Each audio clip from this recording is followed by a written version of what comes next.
It is hot, and we have climbed all the way from that road down there. You can see the clouds out there. We did have a thunderstorm roll over, and it cooled things off for a few minutes, and then the sun came back out, and now I'm thinking it probably just introduced humidity more than anything. So we're taking a break, and we came up to the claim site, and I'm once again searching for a limestone outcrop that had beautiful chalcedony in it, and I can't find it. When I found it, I should have GPS'd it, but I thought for sure it was an easy place to find, and this is my third attempt to find it. I've brought my tools here so I could chip away at it, lugged those things all the way up here, and no such luck. However, we have found some beautiful chalcedony, just surface gathering here. It's a beautiful piece right there. I don't know how well it shows in the shade here, but I'm not going to go get in the sun. That's a beautiful piece right there. And we have another beautiful piece right there. What do you think, Shadow? I'll clean these up and show them to you, but these are good solid through and through. And another nice piece right there with some red in it as well. And the claim that we're on is a 20-acre placer claim that I staked right up on top of that mountain. And I staked that for everybody because this is beautiful stuff, and I was going to show it on YouTube, and I didn't want somebody to come stake a claim on top of it and prevent us from being able to rockhound. So I'll let anybody rockhound on it. It's meant for all of us. I'm just trying to protect it so we can rockhound on it because it's beautiful, beautiful stuff. So we are going to continue to look for the limestone outcropping.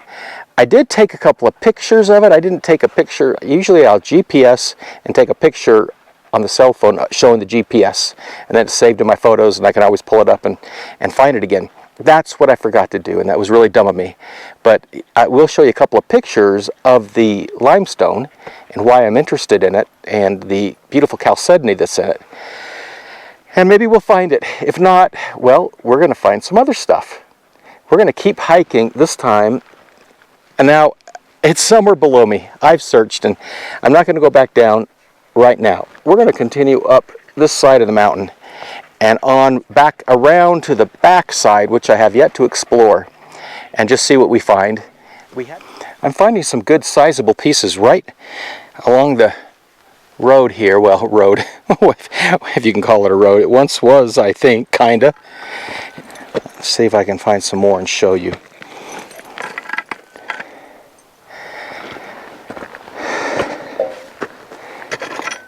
That's a good one right there.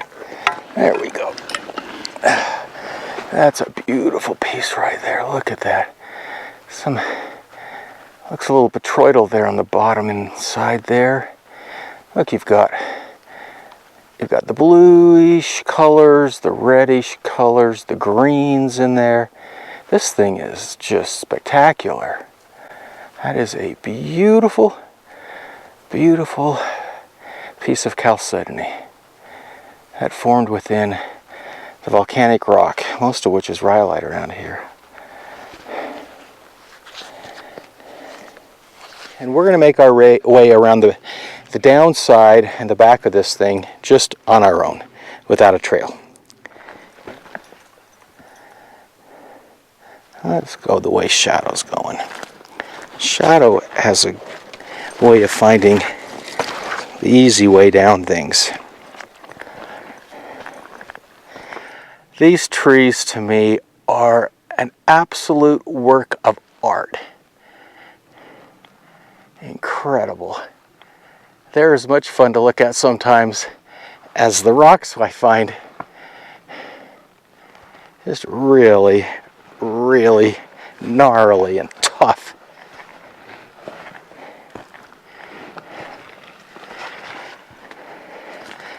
Growing on this volcanic hillside.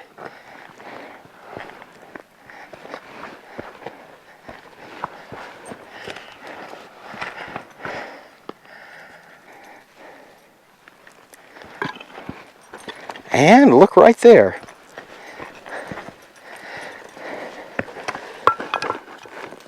Oh, this is really nice. Look at that. Oh, wow. That is gorgeous. Look at that reddish, pinkish color. Beautiful. Right amongst these gnarly trees.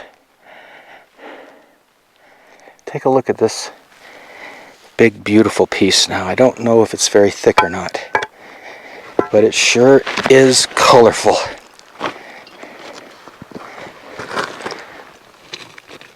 Alright, so you can see the host it's attached to, but there's a pretty big piece right there attached to the host. Look at the green and the yellow and then the blues and then the purple inside. I'm going to take the chisel because I just don't want to haul this whole thing back. Although it is cool. Just the way it is, it really is cool. I'm tempted to take it, but that bag's getting full. I'm going to take the chisel to it and see if I can separate the Chalcedony from the host. I wish I brought knee pads. I almost think I can just hit it with this. Well, I got a big chunk. Didn't quite break the way I was hoping, but I did get some good big chunks off of it. That's beautiful. Host. A little piece right there. Here. Well, it didn't quite turn out like I'd hoped, but it happens that way sometimes. Yeah, that's great. Great spot right here. It's interesting how, you know, we can go 100 yards and not find much of anything, and then find it in abundance another 100 yards along, and it kind of skips like that.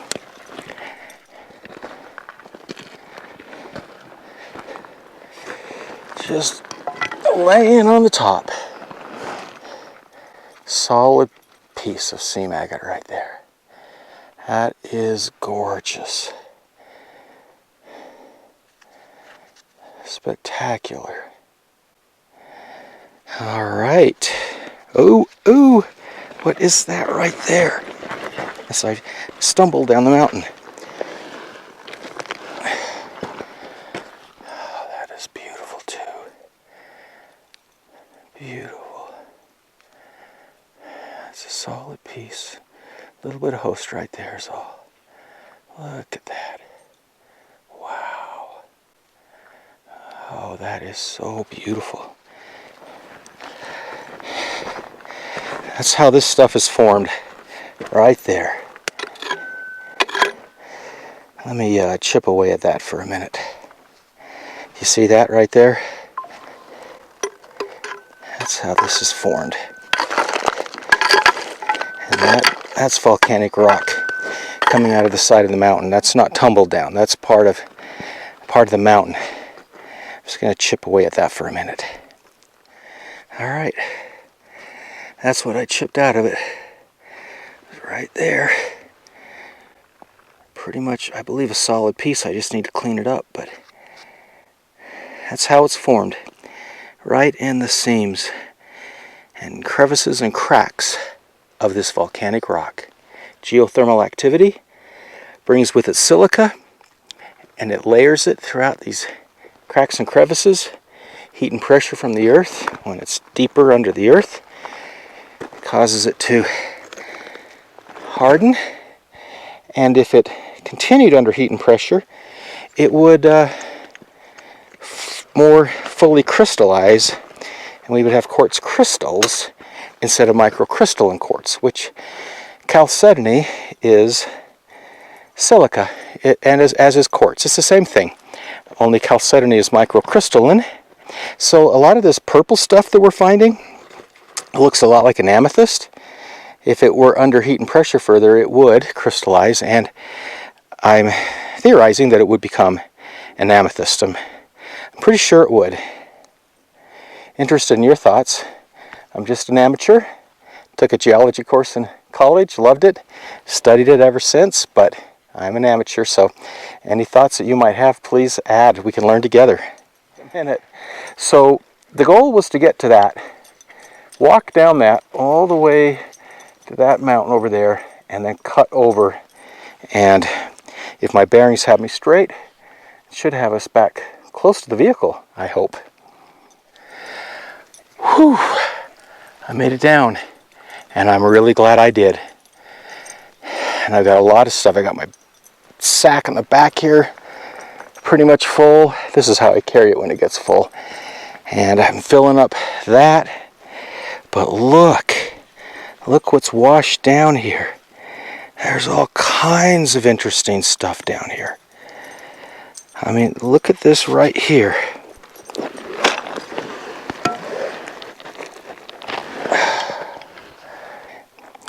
This almost looks like agate and opal.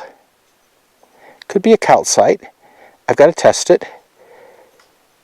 But that's my first guess. So we have an agate and opal mixed there. Okay, you see right there. This is a good example of what I'm talking about. You have dark volcanic rock, rhyolite volcanic rock, a piece of limestone right inside there. Possibly even marble, which is what limestone will turn to under. Marble is a metamorphic rock of limestone. So, and there's dolomite around here. So how do you have all this variety? It's because this area was an ancient seabed, and tectonic forces thrusted it up. We're about 6,000 feet right now in elevation.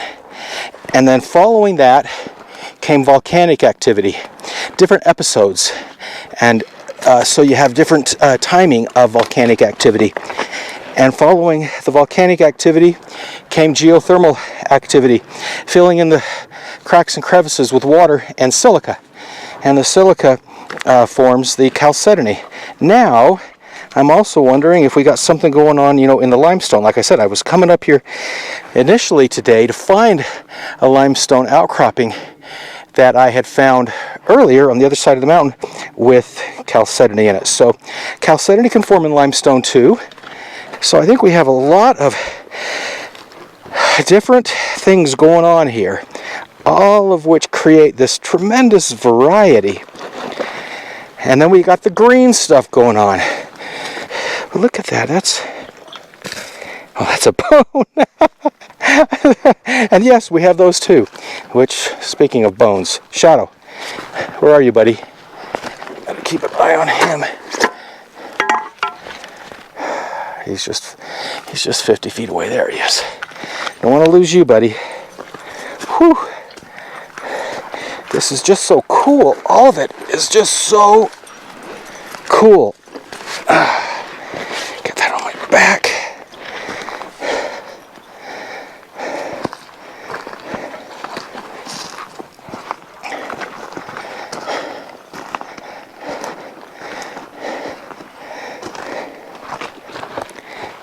And I wouldn't be surprised if in this volcanic rock right here we can find Chalcedony being formed.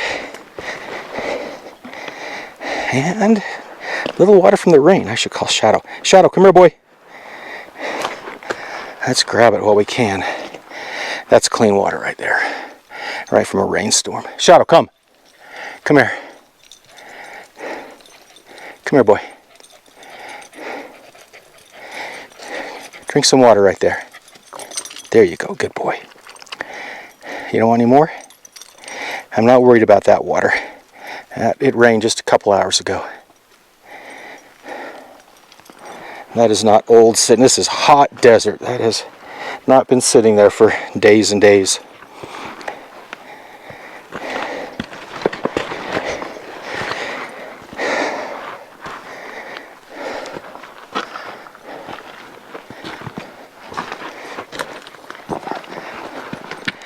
You doing okay there, little buddy? So we continue to make our way down the Mystery Ravine, full of green rock like this. And this I'm taken back to because that is a solid piece. And this is beautiful. And I want to know what it is. Okay, so the stream, the ravine is starting to cut down, and I know I need to go this direction. And so I started cutting across, and I ran across this fence, and I know this fence because it goes all the way to where I'm parked. And as I'm starting to cut back across, the claim I am finding, oh, that's the biggest piece I found today. One big solid piece, and beautiful purple color. That's heavy too. Wow. So you just never know, right? I've said it before. I lived in Japan for in total, around 7 years. And they had these great little sayings. They're called kotowaza.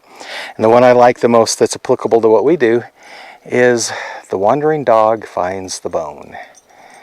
And that is rockhounding. Wander, wander, wander. The wandering dog finds the bone. And we just found some beautiful, beautiful chalcedony.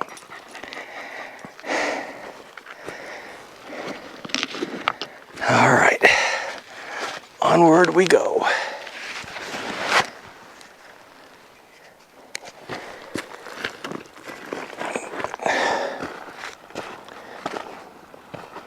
This might give us a clue to what the green rock is.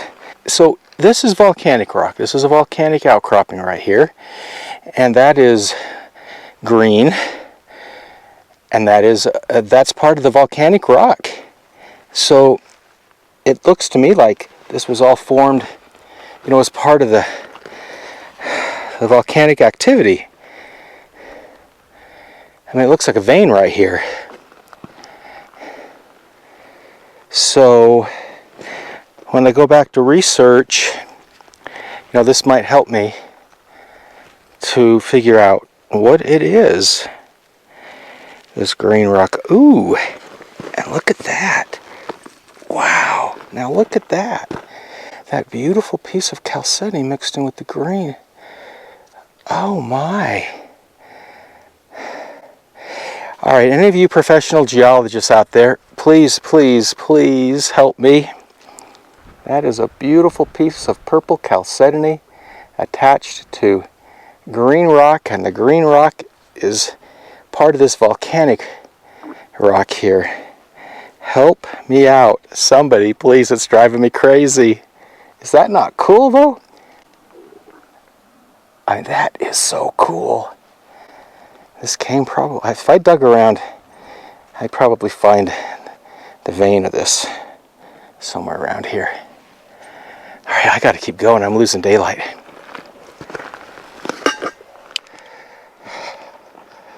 All right, we've made it over the ridge. And all right, we got to make it down this mountain now. Well, we're back, and we had a great adventure. Explored. Oh, you're stemming on the water, buddy. Explored and found some really cool things that we need to go back and explore further. Took a bunch of samples of some interesting specimens, some green rock, and some what looks like perhaps opal. We're going to go back and test it. We had a great adventure, and it's... Welcome to my laboratory. A kitchen is a laboratory, isn't it? There's all kinds of chemical reactions that go on when you're cooking.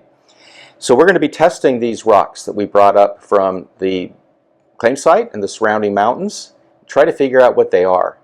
And I thought we'd first start with the green. That's the biggest mystery to me.